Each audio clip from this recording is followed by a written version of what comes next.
서울 한복판 콘크리트 빌딩 숲 사이에 100년의 시간을 묵묵히 품어온 비밀의 숲이 있습니다.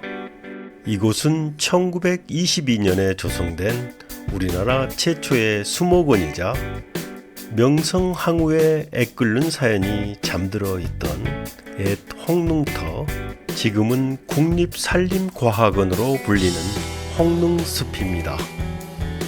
그동안 주말에만 자유관람이 가능했지만 최근 33년 만에 평일에도 사전 예약 없이 누구나 숲을 거닐 수 있도록 대문이 활짝 열렸습니다. 발길 닿는 대로 조용히 걷는 자유관람도 좋고 미리 예약해서 숲 해설사 선생님과 함께 숲의 깊은 이야기를 듣는 특별한 관람도 가능하죠. 오늘은 특별히 이 숲에 숨겨진 보물 같은 나무들의 이야기들을 해설사 선생님을 따라가면서 홍릉숲이 간직하고 있던 숲속 속살 이야기까지 길을 쫑긋 세워서 들어보겠습니다.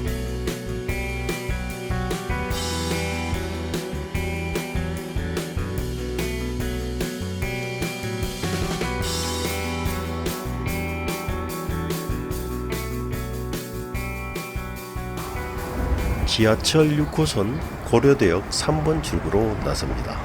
여기서부터 약 800m 딱 10분만 여유롭게 걸어가면 마법처럼 100년의 시간을 품은 비밀의 숲 홍릉숲 입구에 다다르게 됩니다. 대중교통으로 훌쩍 떠나올 수 있는 가장 완벽한 도심 속 안식처. 저와 함께 들어가 보시죠. 홍릉숲의 공식 명칭 국립산림과학원으로 들어갑니다. 입구에 관람 안내가 있네요. 월요일 휴무일이고 주중 주말 가리지 않고 관람이 가능하네요.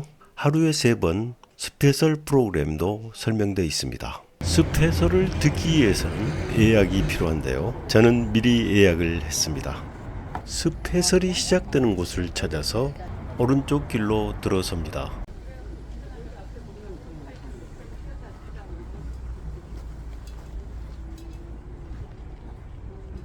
여기서 다시 오른쪽 길, 나무 데크길입니다. 당일 현장 접수 안내도 있네요.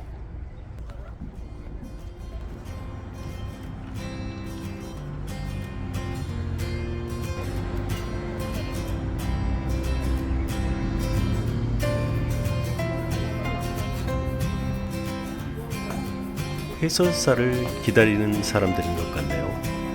그런데 이곳에서 기다리면 안 됩니다. 바로 위쪽에 있는 큰 나무 그늘 아래 이곳이 바로 해설사님과 만나는 장소입니다.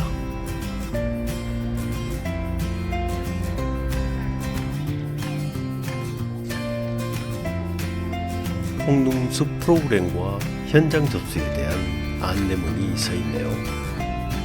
고대하던 해설사 선생님을 만났습니다.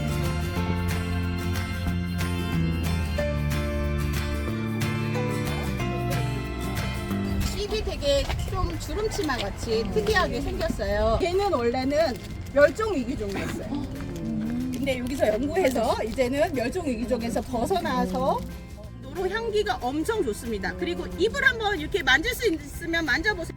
잎의 끝에를 살짝 자른 다음에 펜글씨도 가능합니다.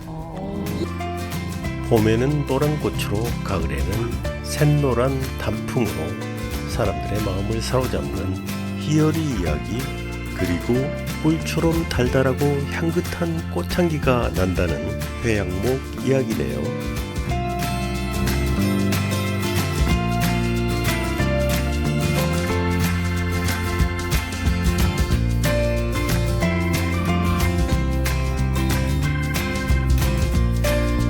혹시 단풍나무 꽃 보셨나요?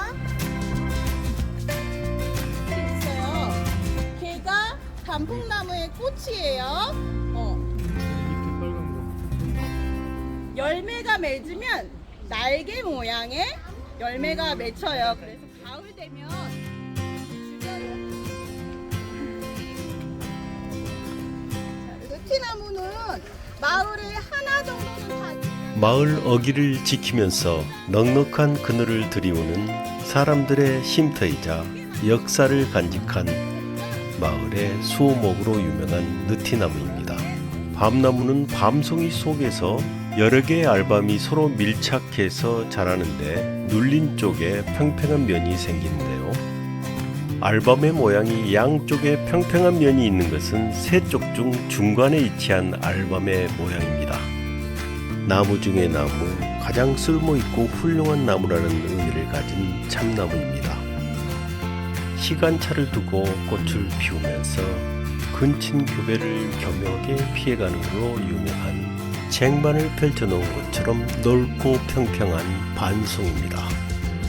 저 반송은 1923년에 홍릉숲으로 이식되었다고 합니다. 100년 전이죠. 굽이침이 없고 곱게 길게 뻗은 줄기에 붉은빛 속살을 품어서 예로부터 나라의 큰 기둥이나 왕실의 관을 짜는 데 쓰였다는 귀한 소나무 금관송입니다. 껍질이 붉은빛을 띠어 적송, 육지에서 자란다 해서 육송이라 불리며 우리 산천 어디에서나 볼 수 있는 가장 대표적인 소나무 적송입니다.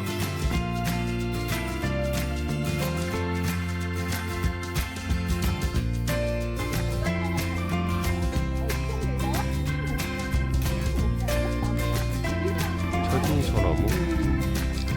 가지가 쳐져 있어서 처진 소나무.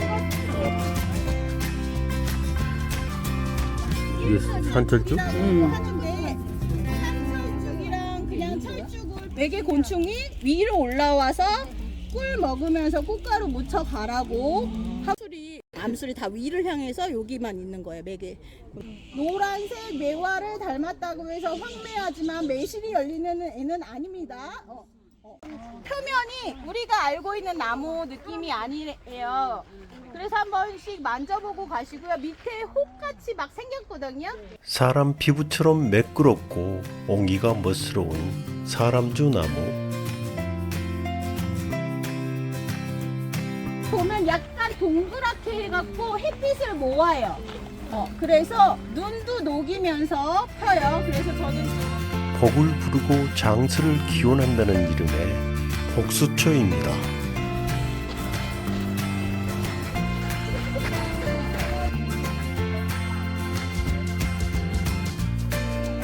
옛 아이들의 옷고름 끝에 달려있던 귀여운 장식 개불 주머니를 닮았다고 해서 붙여진 이름 개불나무.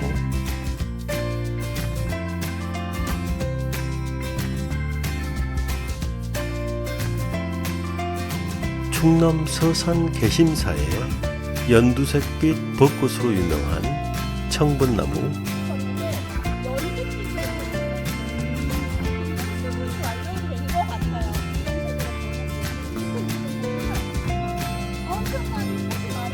이런 기준을 만드는 열매에서 나는 은은하고 향긋한 향기가 전통 명주인 문배주의 향과 똑같다고 해서 붙여진 문배나무인데요. 수천 년 동안 자생해온 우리의 진짜 토종 배나무라고 합니다. 그래서 기준나무라고 불린다고 하네요. 얘가 백목련이고요. 이게 암술이. 네, 암술에 씨앗이 이제 들어있어요. 밑에 수술이 달려 있었는데 수술도 다 떨어졌습니다. 자목련, 자두목련은 되게 많이 헷갈려 하세요. 옆에 설명드릴게요. 자, 목련 앞에 글자가 목련도 잎이 두 개거든요. 그래서 목련이 금방 떨어지잖아요. 그럴 때 하나 뜯어서 위쪽을 살짝 잘라갖고 약간 비비면 두 겹이 이렇게 풀어져요. 풍선 불면 부러집니다. 해양목을 다시 만났습니다. 열매가 잔뜩 있네요. 네, 열매가 세 개로 갈라지고요. 나중에 갈라지면 부엉이 같이 생겼어요. 양덕꽃. 아, 서양벚꽃, 양벚꽃. 버찌가 열렸네. 양벚나무의 버찌는 토종보다 알이 굵고 맛이 달아서 우리나라에서 유통되는 속칭 체리의 절대 다수를 차지한다고 하네요. 큰 나무.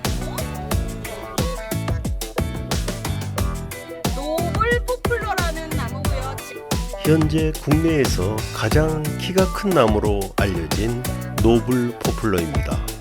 기존의 국내 1위였던 용문사의 은행나무가 38.8m인데 이보다 17cm가 더 크다고 합니다. 놀랍게도 노블 포플러의 나이는 51세에 불과하다고 합니다. 그런데 용문사의 은행나무의 나이는 1100살이 넘었다고 합니다. 버드나무과에 속하는 포플러는 버드나무의 속성수 유전자를 그대로 물려받았다고 하네요.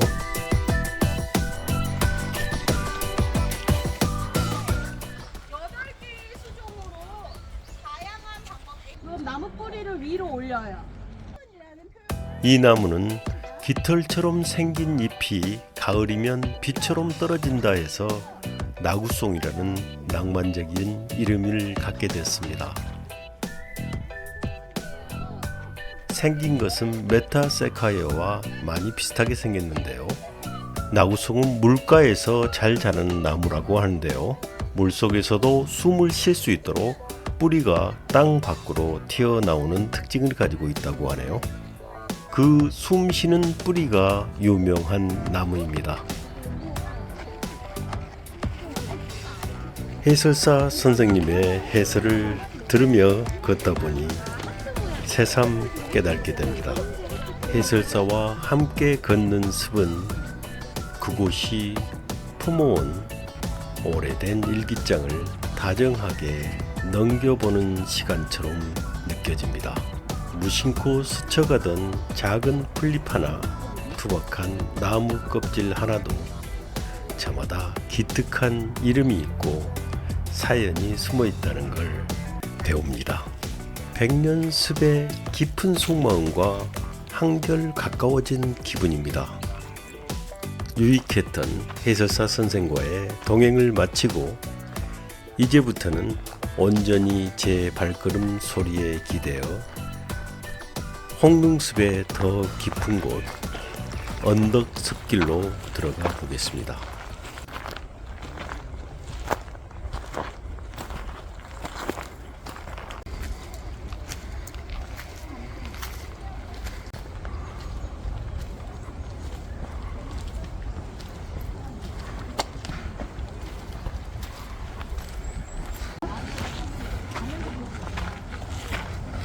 네.